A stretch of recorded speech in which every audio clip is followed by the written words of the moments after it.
Folks, I'm back. Here I am. What is going on here? Here I am. I'm back. Please post this in the chat so more of you can join me. I don't know what's going on here. Frustrating. This is the second week in a row this has happened. I did a live last weekend. The exact same thing happened. Deeply frustrating. Not happy about it. Someone complained to YouTube. Tyler Woodby, hello, good to see you. Joe Kim, good to see you. Glad you're back with me. If someone could please cut and paste the link to this in the old live chat, that way the others can join us. That'll be fine. Goodness gracious. Goodness gracious, gracious goodness. So much frustration here. Oh boy. There we go. Here I am. Brandon Ree says, you. Martin Messerschmidt says, hey man. Well, hey man, back to you. The Inundation says, and we're back. Joe Kim says, Caleb, do you think communists can bribe the middle class through policies to turn against the bourgeoisie? Wow, I'd have to think about that. Back to you. Back with you, says Two's Time. Welcome back, Two's Time. Wow, so much more we can talk about. I wanted to talk about a couple things here. I wanted to mention when it comes to conspiracy theories, right? First of all, I don't like the term conspiracy theories because it's a way to dismiss somebody. Everything that you don't like, that mainstream U.S. media doesn't like, is a conspiracy theory, right? And conspiracies do happen. When there were no weapons of mass destruction in Iraq, but folks conspired to get us into that war. The country of the United States was founded by a conspiracy, right? The founding fathers got together and wrote a document and declared independence. It was a conspiracy. There's nothing inherently tinfoil hatty about a conspiracy. People conspire and do things, right? That's people getting together and planning things. That's a conspiracy. So the term conspiracy theory, the way it gets thrown around in the United States, is not good. And it's a way to just shut somebody down. We've made it this term that a conspiracy theory is something you're not supposed to believe. If someone believes in conspiracy theories, they're a nut. So I don't like the term. However, we all know that what you might call conspiratism is a widespread view, right? And that there are voices out there like Alex Jones, for example, that are, they're critical of the status quo, but they see things in terms of conspiracies only. And I do want to criticize what you might call conspiratism, right? Conspiratism. Because this belief that it's all just a big conspiracy gets in the way of any progressive answer, right? And conspiratism and conspiratist views have been around forever. For example, Aleister Crowley, the occult guru that was big in London, in like the 20s and 30s, up into the 40s, he promoted a view. He said that the world was secretly ruled by the hidden church, right? And there was a secret hidden church, a secret church of people who had the Holy Grail, right? The Holy Grail. That was the legend of the Holy Grail, the Crusades, the Holy Grail, right? And that there was a hidden church of people who had the Holy Grail, and that they ruled the world. And his followers believed this. The world was ruled by the hidden church.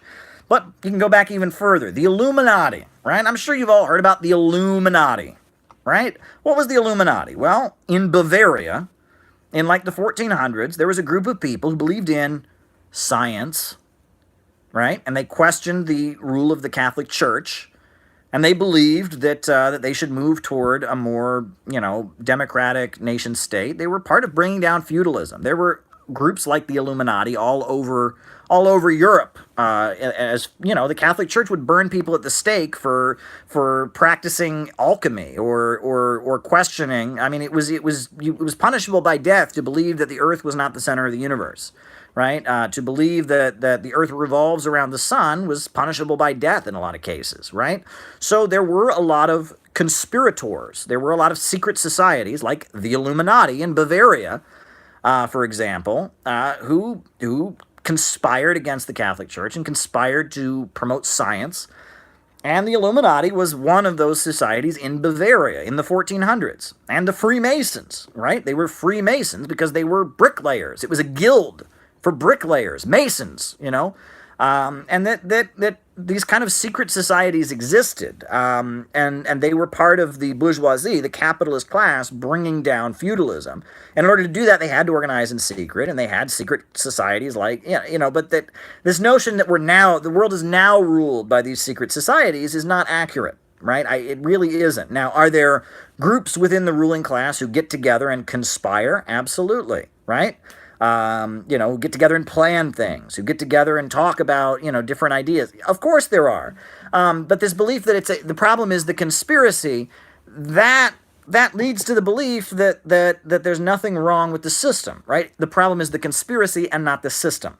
And there's nothing wrong with Western capitalism. It's just this conspiracy has taken it over, right?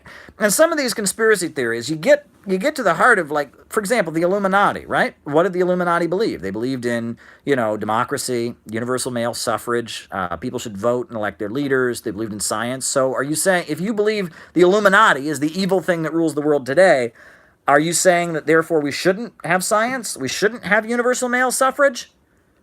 It's starting to get a little bit silly. A lot of these conspiracy theories are, and again, I don't like the term conspiracy theory, but a lot of these conspiracy narratives, I will say, that talk about the Illuminati or the Freemasons and all of that, are things that were promoted by feudalism at the time that the Catholic Church was fighting against the rise of capitalism, right? The Illuminati, the belief that the Illuminati was the conspiracy, right? That was because the Illuminati was an anti-Catholic organization in Bavaria.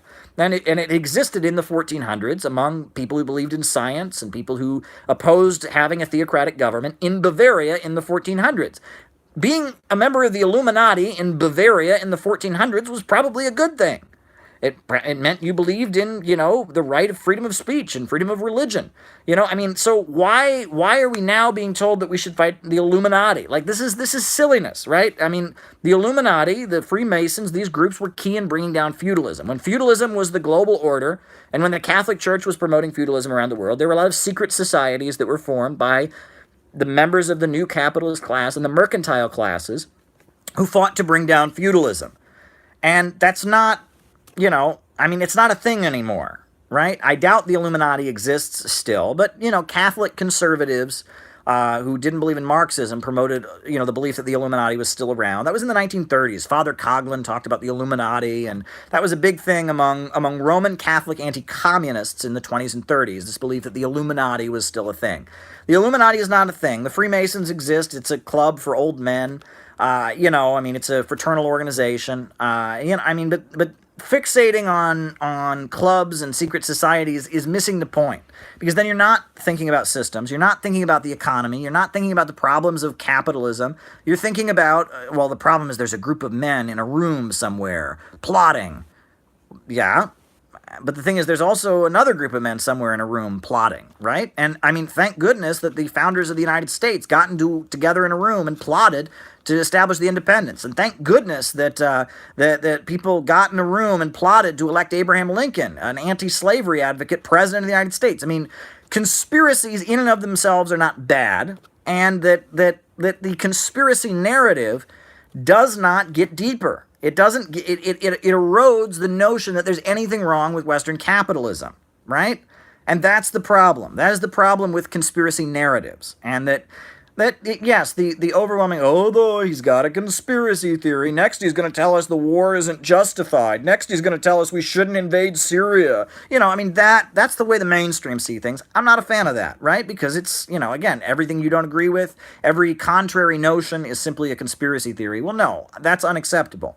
But the idea that it's all the thing that's high up on the thing, and the Illuminati and the Bohemian Grove and the Freemasons sacrificing the Alps, oh, come on, please. That's not helpful either. And I wanted to throw that out there, right? That actually, the Bolshevik Party was a conspiracy. Lenin and a bunch of other Russians were in exile in London, and they conspired to form a party of a new type that went to Russia and toppled the Tsar and established the Soviet Union. Right? It was a conspiracy. Right. And if you had been in Russia in 1903 and you just said, hey, there's this guy named Lenin, and he's living in London, and he and a bunch of other people are going to try to overthrow the government, people would have said, you've got a conspiracy theory there. And they would be right. It was a conspiracy And you had a theory about it. I mean, the whole narrative, everything about it is wrong. Conspiracy narratives are wrong because they don't dig deeper. They don't look into systemic problems. They just want to make everything a kind of a spy story, a Tom Clancy novel. So they're wrong on the one hand. And on the other hand, the popular notion that that's a conspiracy theory is also wrong, right? I mean, 9/11 was a conspiracy. Even according to the official story, it was a conspiracy theory, right? They're saying that Osama bin Laden conspired with hijackers, so it was a conspiracy. Every narrative of 9/11 is a conspiracy theory.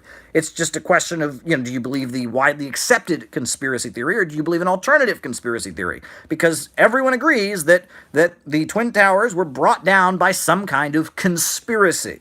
The term conspiracy theory has been completely shrouded in all kinds of implications, right? That if you think people are conspiring, if you have a theory that people are conspiring, that is a conspiracy theory. So there you go. I've said my piece on conspiracy theories. Anything else you want me to talk about, folks?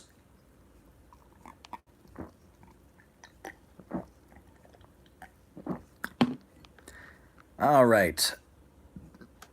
People are talking 9/11 now, and there you go. I got to interview folks from Andrew Yang's campaign. Andrew Yang was in New York City, so I went to Washington Square Park where he was speaking. Awful rainy day, just an awful rainy day. But I got to go, and I went, and I had a conversation. And I will say, I don't endorse any candidate. I am a candidate. I am not a candidate. I'm a journalist. I don't endorse candidates. That's not what I do. I'm not involved in the political process in any way. But so the Bernie Sanders movement, I don't like Bernie Sanders' foreign policy. But there are things about Bernie that I like. I think that he's bringing that class struggle rhetoric. The millionaires and the billionaires who do not pay their taxes are causing a problem for America. Right? I mean, there you go. And I think that there are things about the Bernie Sanders movement that I really like. The slogan, not me, us. Right? That's beautiful, right? He's breaking down liberalism, the notion that people should be part of something bigger than themselves, not me, us, right? That individualism isn't the highest good. That's very good. There are things about the Bernie Sanders movement I really like. Well, the Yang movement, there are things about it I really like too. What I noticed, and if you watch the video, there were a lot of, kind of people that, you kind of see as people who probably spend a lot of time on the internet. But Andrew Yang, like a lot of his proposals are things that are like, things that like a smart guy would say. The smart guy at the office that no one takes seriously, right? Like abolish the penny, right? Like pay NCAA athletes. I think that, there you go. I think that those are smart things. And it seems to me like Andrew Yang's campaign, unlike Bernie's campaign seems to be putting forward a notion of class struggle, right? In terms of what it advocates, more of a Keynesian welfare state, and in addition to that, a foreign policy that isn't so good, but it seems to be injecting this notion of not me, us, more of a collective vision, and class struggle. The idea that the millionaires and the billionaires, that their interest is separate from the interest of average Americans. The Wall Street billionaires and monopolists, the way they make their profits, it's not in the interest of the United States. Me and Jeff Bezos don't have the same interest, right? And that's very good, and that's very correct. Yang, on the other hand, he's putting forward the notion that the government should take action. Right? Now, he's not putting forward a notion of class struggle. His message is more, I'm a really smart guy, I'm good at math, and, I'm smart, I study, and I want to make the government, work for you. I think the government has an obligation to improve things. That's a contribution also. I have long raised the slogan, we need a government of action to fight for working families. We need a government of action to fight for working families. We need a government of action to fight for working families. We need a government of action to fight for working families. I've raised that slogan a lot. And the reason I've raised that slogan is that there's this notion that the government shouldn't do anything, that the government should just, hands off, right? Laissez-faire. Let the government do, and this notion that the state has an obligation to serve the people, that government should be constantly trying to make life and conditions better in the country is absent from our politics. And what I like about Yang And Yang is not a socialist, and his universal basic income proposal is not socialism. But what I like about Yang is that he's putting that out there. He's saying, look, he wants to create this thing called the Yang Dex or the Yang Index to measure economic growth and living conditions in the country so he can constantly be coming back to the public and saying, this is how I'm doing. I like that. So just like Bernie is making a contribution with his not me, us, and his talk of the billionaire class and class struggle, I think Yang is making a contribution also. Yang is injecting the notion that the government should take action to improve the lives of the people, that we should hold the government accountable, that the government should control the economy to some degree or other. That I like as well. So, there's things about different candidates. Tulsi Gabbard, I mean, I am all about Tulsi Gabbard in terms of foreign policy. That's great. When she talks the truth about Syria, when she says we need to stay out of Venezuela, I mean, that I like. There are things about Tulsi in other ways I don't particularly care for. I'm not endorsing any candidate. I'm just telling you how I see it. I'm not here to campaign for anybody, not involved in the political process. But, I think it's important to be objective about these things, right? Most of the Democrats that are running, I don't particularly care for at all. Pete Buttigieg, not a big fan, right? Most of your mainstream Democrats, they kind of, not my cup of tea. But some of the Democratic candidates seem to be highlighting things that I appreciate. One thing that I think is interesting is I've noticed that Jeffrey Sachs, who was the godfather of neoliberalism in the 1990s. This guy went all over Eastern Europe, all over Latin America, Bolivia, privatizing things, destroying the lives of working people. I mean, you're talking about a man with blood on his hands, right? I mean, this is a guy who presided over the economic demolition of Russia, the economic demolition of Eastern Europe. He's now a Bernie supporter. And the reason that he's a Bernie supporter is I think that there is a big divide. There is Bonapartist struggles within the ruling class. And that Jeffrey Sachs now is promoting more Keynesian economics. He's no longer promoting the neoliberal theories he pushed so hard in the 1990s. And that Jeffrey Sachs seems to be tied in with the more powerful wing of capitalism that sees it as necessary to stabilize things within the Western world. Right? Stabilize things in the West so that the global capitalist system can stay intact. And that seems to be the divide, right? That there is a faction within the ruling class that wants to maintain the global financial order, the global financial system, right, where Wall Street and London bankers dominate the world, the fossil fuel economy, etc. And there's another section of the ruling class that wants to fight for the short-term interests of domestic capital, right, of domestic American corporations, right? And that seems to be the big divide. Do you think in the long-term interests of the global international order or not? And that, for example, global warming. Big oil believes in global warming. And they think it's very convenient, right? Global warming, hey, all these countries around the world, they need to go out of business. They need to stop competing with us, right? Because, hey, look, I mean, there's just, there's, too much pollution, so therefore we need to create a bunch of environmental regulations so all these developing countries can't advance. They have to stay poor because it's just for the environment, right? That's big oil's perspective. However, the fracking companies, your fracking tycoons, and your smaller corporations, global warming's not real. It's cutting into my profits, right? That divide between the domestic lower-level capitalists and the high-level, billionaire monopolists that run the world, that's a big divide. And it seems like Jeffrey Sachs, he sees the Bernie Sanders agenda of giving everyone health care and giving everyone free college as a way of stabilizing Western society so we can focus on making sure that the global international system stays intact. Whereas Trump and his wing seem more interested in deregulating things domestically, right? Cutting tax cuts on big corporations and all of that, and not so concerned about the interests of the global system, right? You'll notice that the Democrats tend to favor walking hand in hand with Europe, right? Obama even campaigned in Berlin, whereas the Trump administration is demanding NATO states pay more for military equipment, and has promoted Brexit, is aligned with Brexit, and that seems to be the divide. Do you work in the short-term interest of domestic American capital, or do you work in the overall interests of the global financial system? And that's the big divide that we're seeing. And Jeffrey Sachs was an advocate of neoliberalism internationally. Now he's promoting Bernie Sanders because he wants to stabilize the West. And Trump and all of them are all about deregulating and neoliberalism and privatizations in the United States, but they don't have the same emphasis on spreading things overseas. I think that's the big division that we're seeing among the ruling class is where's the future? What should be the priority? And, there you go. I will say that I don't know what's going to happen next, but this is a moment of weakness. The imperialists are looking particularly weak right now. They tried to have a coup against Maduro, and it flopped. They tried to announce they're bringing Iran's oil exports down to zero, and that didn't happen. So on some level, they're looking particularly weak, and that scares me honestly, because when they're looking particularly weak, that tends to be when they do very dramatic, scary things to prove that they're not weak anymore, and that scares me. And if you look at it, they weren't able to tell Iran that Iran had to stop selling oil. They weren't able to topple Maduro. Their ability to point at governments around the world and say, "Poof, be gone."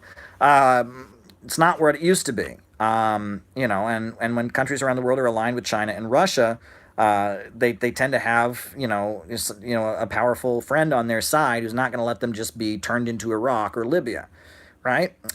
So that's something that concerns me. I think we should all be really concerned because I've noticed that when they get desperate, right, that's when they do crazy things, right? But then that also tends to be when there's big divisions within the ruling class. So I worry about what could be on the horizon. I worry about what could happen next. I think we should all be watching the Straits of Hormuz and the situation with Iran. I think we should all be watching the situation with Venezuela because they're looking very weak right now. And because they're looking weak, that could mean that things could get ugly pretty soon. But it may also mean that they don't have the ability to make things get ugly. I'm not guaranteeing things. I will say that the divisions within U.S. society, the divisions within the American ruling class, are more intense than ever before. And that the 2020 elections, I think that as they're going to be very intense. And that the divisions, it won't simply be a battle at the polls. I think that there will be intense division within U.S. society overall. That's my prediction. But on that note, someone's asking what's with the Venezuelan embassy in D.C. Yeah, I mean, heroic activists were occupying it, preventing it from being used as a base for the Venezuelan opposition. They moved in and arrested 4 of them. I followed that situation. It seems that they have cleared it now. They have cleared it. But there are big divisions among the ruling class about how to move forward because at this point the crisis of overproduction, the falling rate of profit, the rising alternative of Eurasia, and the state-controlled economies around the world, things are changing. So I'm going to wind it down here. I'm not going to go the full 2 hours, but it's a wonderful day. I must say, I want you all to remember how important you are, especially all of you who stayed on here after I got shut down or it died down or whatever.